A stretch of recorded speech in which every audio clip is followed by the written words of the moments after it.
Another concern of Channel 5 documentaries was health. In the late 1950s, the medical series A Question of Life shows for the first time on television the technique of reviving a patient's heart, which had stopped during surgery. A decade later saw another Channel 5 first, open heart surgery, broadcast live in Miracle in OR 5.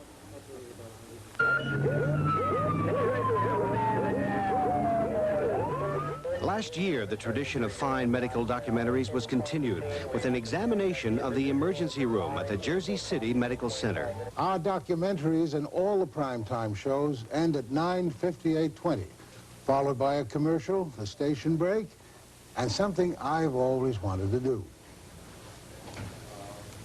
It's 10 p.m. Do you know where your children are? That has to be one of the most recognizable sentences in New York television, and it comes from Channel 5's commitment to community affairs programming, which started back in the 40s. The chimes of historic Healy Tower tell us that it's time for the 24th in a series of televised Georgetown University forums.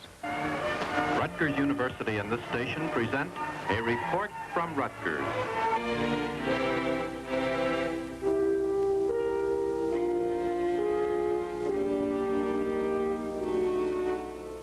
About 20 years ago, Channel 5's executives perceived the need to serve a part of the community that television had largely ignored, the minority people of the metropolitan area. They hired a young black woman as co-host of the first program on television anywhere about and for a minority neighborhood. It was Inside Bedford-Stuyvesant with Roxy Roker. Hello, I'm Jim Lowry. And I'm Roxy Roker. Welcome to Inside Bedford-Stuyvesant. Bedford-Stuyvesant is a neighborhood of families and wonderful schools at that particular time and when I grew up. And during the 1960s, it was really being projected to the broader community and throughout the country as a ghetto. I mean, that was a popular word for it then, a ghetto. We could talk to people in the community about the wonderful parts. Everybody else knew about the negatives, but we wanted to project on that show some wonderful positive things, and I think we did it. In 1969, I became co-host of the show with Joe Dennis, and you'll see a slightly nervous Marion Etoile on her debut. And, can I call you by your first name? Tate. Tate. How about that? That was an easy way of finding it out. At the same time, the station developed and aired a series of focus spots designed to break down prejudices and help bridge the gaps among the many groups that seem to be polarizing the city. They were unique. Members of the community, from corporate executives and leaders of minority groups, to dropout teenagers and former drug addicts. They all ad-libbed a one-minute message of information and help. The third series, inaugurated in 1968, was the Harlem Cultural Festival. With the help of the Parks Department, Mount Morris Park became the setting for a series of pop concerts. The first show featured the great Count Basie and his orchestra. Our weekly public affairs series, Off the Set, gives all our on-air personalities a chance to explore issues in depth. Good evening, everyone. I'm Judy Lick. This one aired last April. What are the chances of a woman vice presidential candidate this year? For anyone to think that a woman can't do it, you just got to think of the guys who run for president and who've been president. And then Americans have got to start understanding. Now, I realize that that doesn't happen overnight, and that will be a process of education, but it's going to happen, and we just can't only rely on the polls. In 1980, we decided to celebrate New York in a big, small way. Big Apple Minutes were started as an experiment. A run of about 6 weeks was expected. 4 years and several hundred bushels later, the apple still crunches 3 times an evening, and there's no end of locations in sight. Visit the New York Botanical Garden, right here in the Bronx.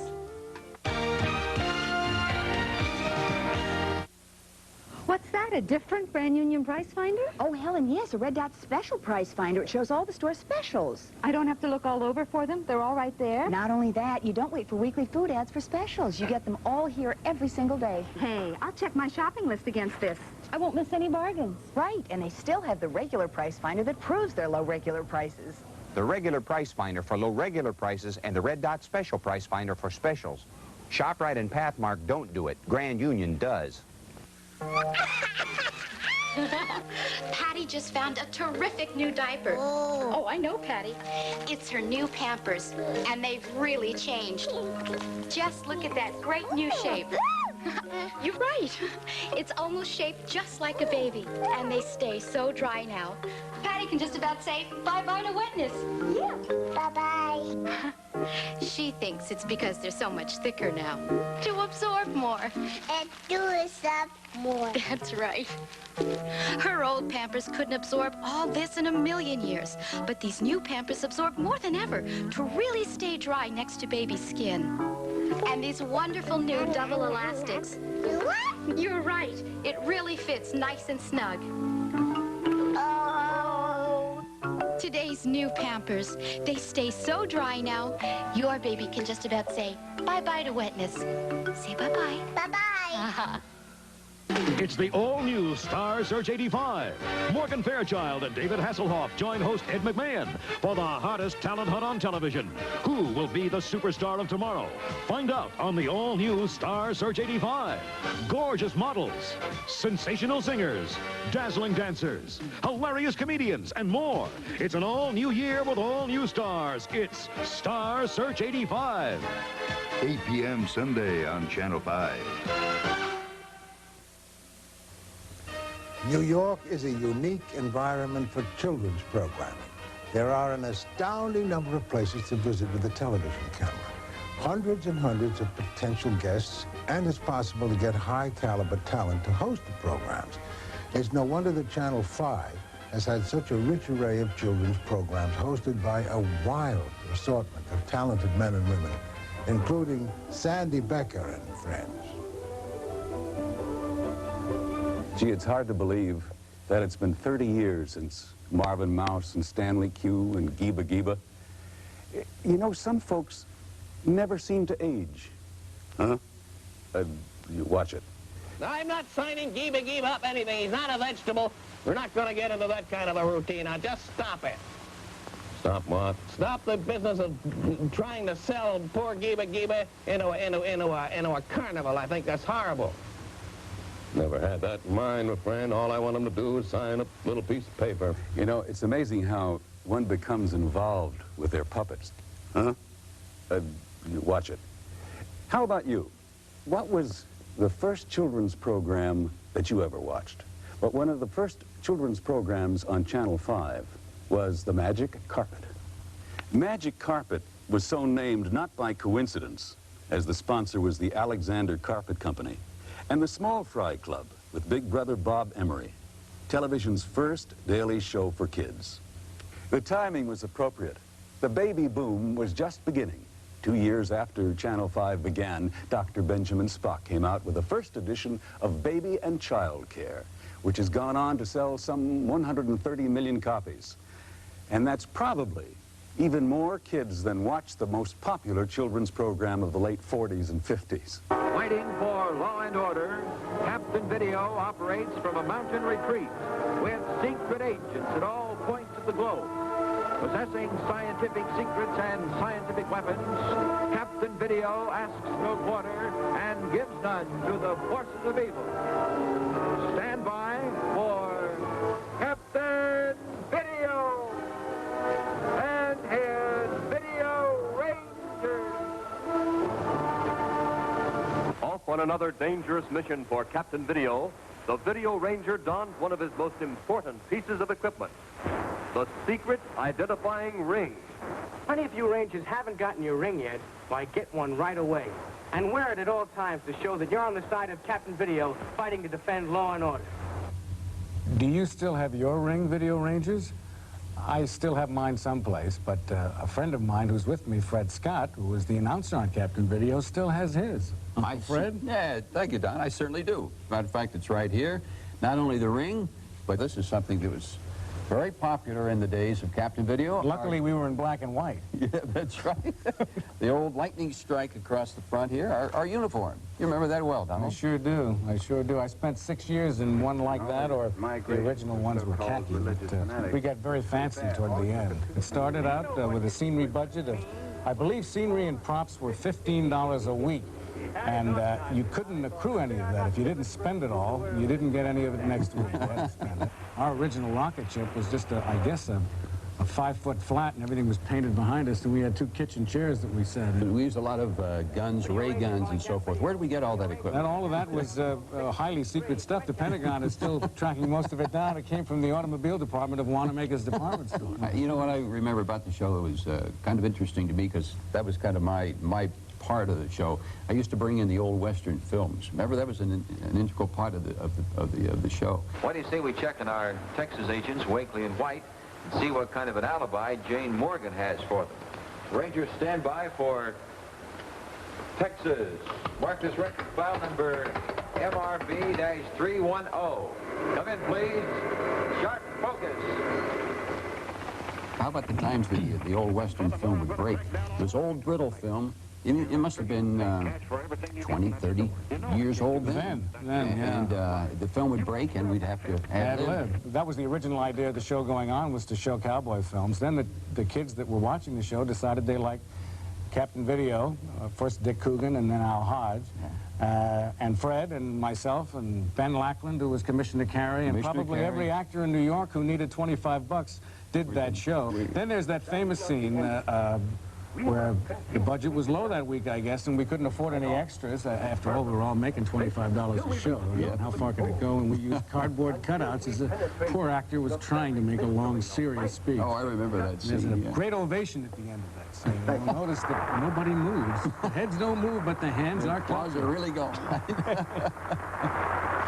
I don't know. There was a college campus attitude about working at Dumont, too. I think not only were we together 5 days a week or 6 days a week, we used to go out together. Right. Double date, and then all of us got married, and now we're all dead. Not quite. But it was probably 6 of the happiest years of my life. But no matter what would happen. Would you be good enough to remove the Ranger from the control panel? Yeah, sure. Will you go quiet, buddy? At the end of every episode, Fred Scott would say, "Well, Rangers, the plot gets thicker and thicker." Will Captain Video and the Ranger discover the sinister trick that has been played on them? Or will Dumo's evil scheme succeed so that they sleep on into inertia and pass the dreaded perimeter? Well, of course he will. That was one of the pleasures of children's adventure stories. We knew the hero or heroine would always win. Maybe not in that episode, but sometime soon. And the painted sets and the imitation ray guns and special effects were so real because we believed. Many of the characters that I developed on the show defy explanation.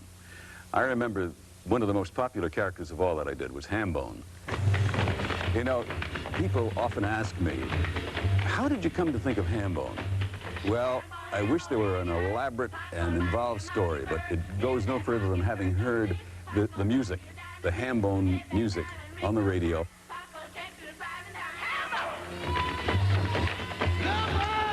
This is Hambone now, the way we finally got him to be, quite sophisticated. And in fact, there are several Hambones. They were called the Hamboneers.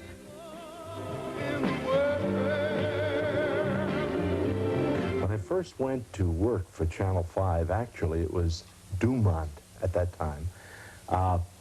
My partner and I, Paul Ashley, who was one of the greatest puppet makers in the world, he did a show called Rudy Kazootie.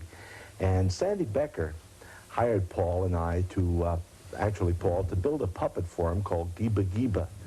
And in the course of dealing with Sandy, Sandy saw my crazy kind of shenanigans, and he suggested to me that I do his show. Well, when do I start? And he had a suitcase in his hand. He said, he gets in the elevator, he says, you start Monday. I said, Monday? I said, me alone? He says, yeah. He said, don't worry about it, you'll have fun. I said, how long is the show, Sandy? He said, 2 hours and 45 minutes. And the door goes, Zadong. So the Monday morning, I got up extra early because it went on the air, I think it was 7:45.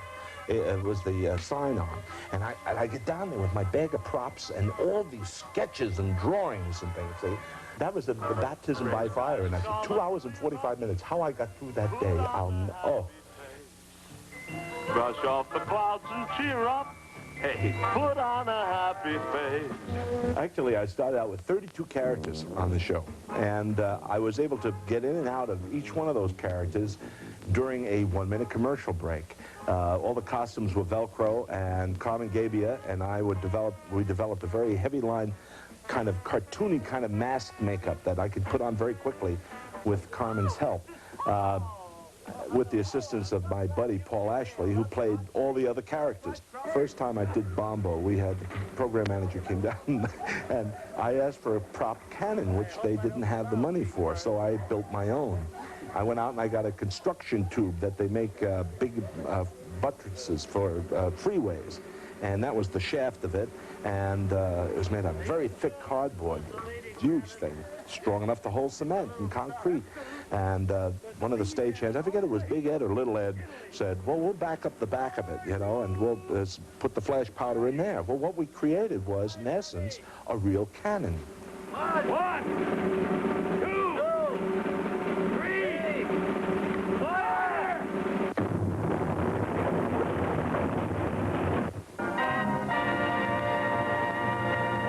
Ladies and gentlemen, wasn't that wonderful? There, you idiot, in the cannon.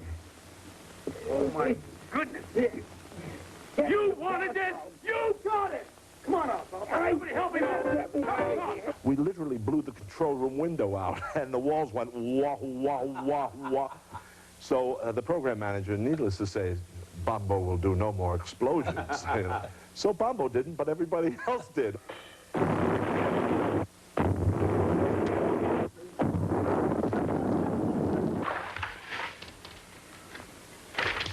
Golly, I'm the luckiest man in the whole wide world.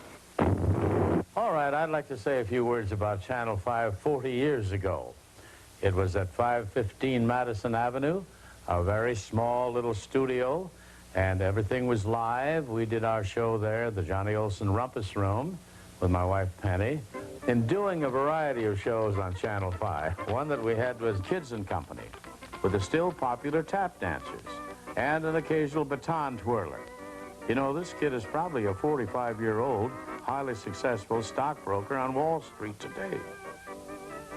All brought to you by a friendly goose. Yeah!